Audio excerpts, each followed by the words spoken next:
whakalawhalahi atu hanei e tau wala talo te tupu ke lata me awhiawhi nei. Malona e tau masini tā vili makasea me makasipi, a te kua kua i te koloa nei ki he motu, mai tō toa whalo tau matangahua, whakalulahi.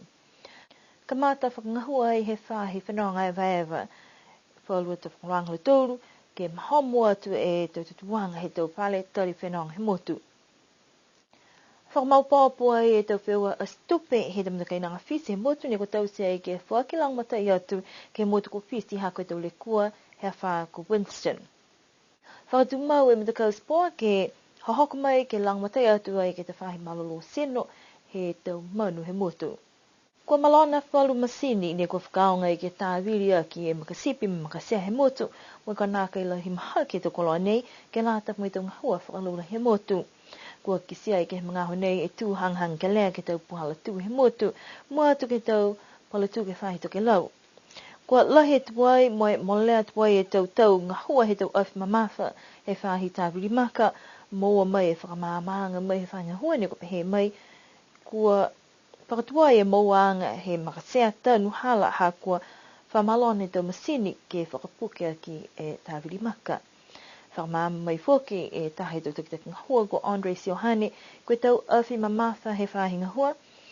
Sipi hia ni me tau awhi mamafa ne whakaonga e kua whita e tau whakatokatokaanga ke moa mai taha masini tāwiri maka fō, mai kua muna ki ai ke moa mai ke mahina ha au koso. Si hai ne whai ngahua ki ai ke whakafōwhoki e tau masini mamafa ne whakangahua he tāwiri maka. Pehea Andre Siohane tō whakatumau ni ke whakangahua tāwiri maka he te mga honei, a tō hoko mai e tāwiri maka fō. Nā kai ni koe te puhala tū he motu ne kua tōtua e lewikianga ki ai, kai pihea whoki moe tau ngahua he tau tangata ni kua whakatali ki e tae tau whare fōu halu tōru, kua muli ke kamata ha kua kue makasipi, me makasea ke whakaonga mō tālanga ki e matapata whare. Hane whainga hua e whahe whanonga e waewa, ke marikitiki lunga e tuanga he tau whare tari whanonga he motu, mo e taha whakaholoanga fōu ne kua kamata i ke mahina i kua mole. Koe whakatokanga nei ne kua tohia i Whakaperitania koe Niue Accommodation Quality Assurance Program, ne kamata whakatutala ki ai he mole ue tau kua mole. Kua maupōpō e pepa whakangahua he whahe whanonga e waewa, mo e kua tuwhatuwha atu ai whoki ke tau pisinisi whare tari whanonga he motu. Ke kisia mahino e tau whakatokanga ne kua lata ki muitua ki ai. Taha e tangata he whaingo whanonga e waewa ne kua whakatoka pawaki ke whinatu viku ai ki he tau whale nei, ke kisikesi koe hokosia na kai ke he tau whakaweangi loto he whakaloanga fōu nei. Toko hongwhamalima lo tūru e tau pule ke tau whale tari whanonga he motu ne kua hahaki loto he fufuta whakamua ne kua moa i halo tōru e tau pepa whakamailonga ke mahina hamasi ke whakakise e lahi halo tōru ngahua kua lali ki muituai ke he tau whatokaanga ki loto he pepa nei he whaingo whanonga e waewa. Pehe mai ai e hukui he whaingo nei kua hawhangi halo tōru ke ua te tangata ke he ofisa kai ke ni ko manako langmatai mo i lali whakalahi puka lo tōru ke whakapulua ai ke whai whalana ki anga i te tangata whenonga e waewa mai ke motu ke tuanga to olunga ke he tau mtakawi ni ko ua tuai manonof ki ai.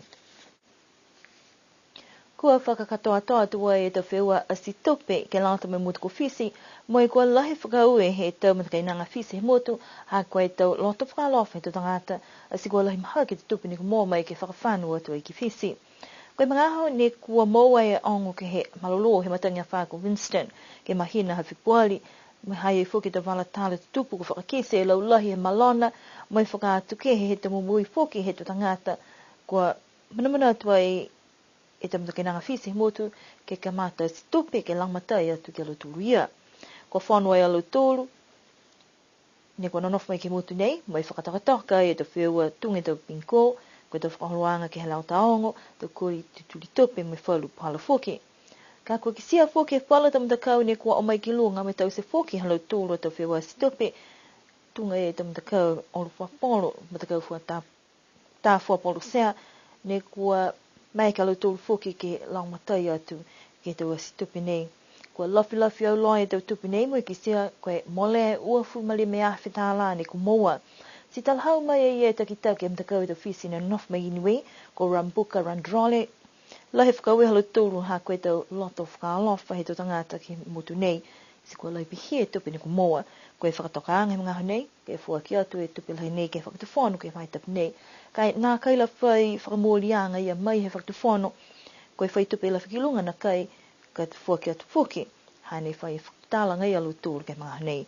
Amina ki ai ke whai whakailoa anga whakalaulahi fuki e matakau nei, mulo tūru tō tangata nei ka fua ki tupi, ke whakawe e fuki ha koe tau loto whakamokoi, a siko moe tu tupi, ke whakawhanua atu, ke langmata e tō tangata, ne kua lau ia i ke hawha, ke mutu nā kufisi.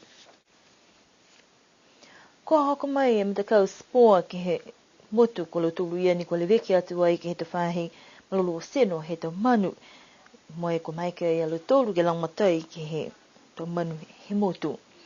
Ne ka mātai matakahua nei he tūru e tau e kua mali atu, moe koe whenonga ke langa whitua ki hanei matakau nei, ne kua ngahoa whakataha e molo tōru ke whahinga hofunua.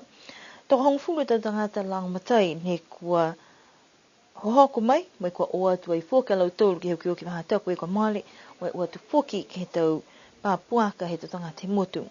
Whakatu tāla mi takitaki, ne kua whakatakataka e tau ngahua, ke hana tau manata hangawi ke whakaholoanga nei, ne kua tau se ke lata mai tau manu he motu.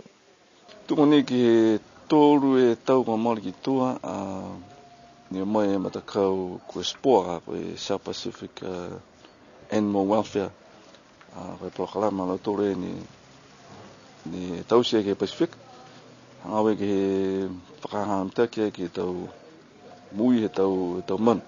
Situko ne mara tōru ke Pacifica, mai ki sia lau tōru he tau motu e Pacific, toko longa lehe tau tangata ni na kai le veki whamtaki tau manu. Ki sia lau tōru tau manu kua pipiri, ke tau manu ke tau halapala tū kua tōru ne hui, tau manu kua motu. Si na ia ne loto lehe lau tōru hake mai ke lamatai ke tau manu kuli, moatu ke tau motu e Pacific, tunga lau tōru, tau tangata ailani nga ai whale veki whamtaki lau tōru tau manu. Koe laulahi he ta manu ni kua langmatai atu ki ai koe tau ri mai tau pusi, mai koe iloa mai molea e toko ua furu, e manu ni kua tau se ki hau hini awhi, mai molea honga furu ki he ne kua mai ki ai ki ngahuki ai hau nei. Koe hau nei ni talhau mai fuke alu tūru, kua tokolonga atu fuke tau tangata, ni kua tātu ai halu tūru tau manu ke kumi langmatai. Na kai longa lehe tau whanga ngangau exotic diseases ke tau manu ra tōra motu. Tukune ia koe surveillance program hane whakaanga mai kau SPC. Kai tukune ia koe prokalama nei he sport koe mai nila tuka mai hiahi mai. Mo atu ni ke tau se tau manu kuri me tau manu pusi. Mo atu ke he whahi hua piritame ke tau manu kuri whiwhene pia whuki me tau manu kuri tāni. Ka naona whukara tōru ki he tau maralo sino he tau wharu manu whuki tunga tau puaka. Si ilo tōru e mo tutasi ka hani wei. Mo e ailonga lehe tau whanga ngangao ki tau manu ra tōra amutu. Koe tau ngangao ne kua kisia tū mau, koe tau ngangao ki lote tau sino he tau manu, koe tau pākia mai he tau ngaho tuturia e tau Plewafi, porque ngā tau e me whalu he tau manu whoki.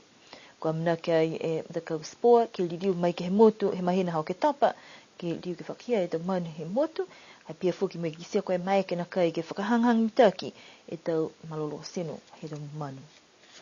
Whakausi mene hatu tōla tau wala tala tutupu, ke lata e mea whiwhinei, manake ni ke liu ke whalwepe henei whoki ke he tau wala tala tutupu he a whiawhi hatu loto.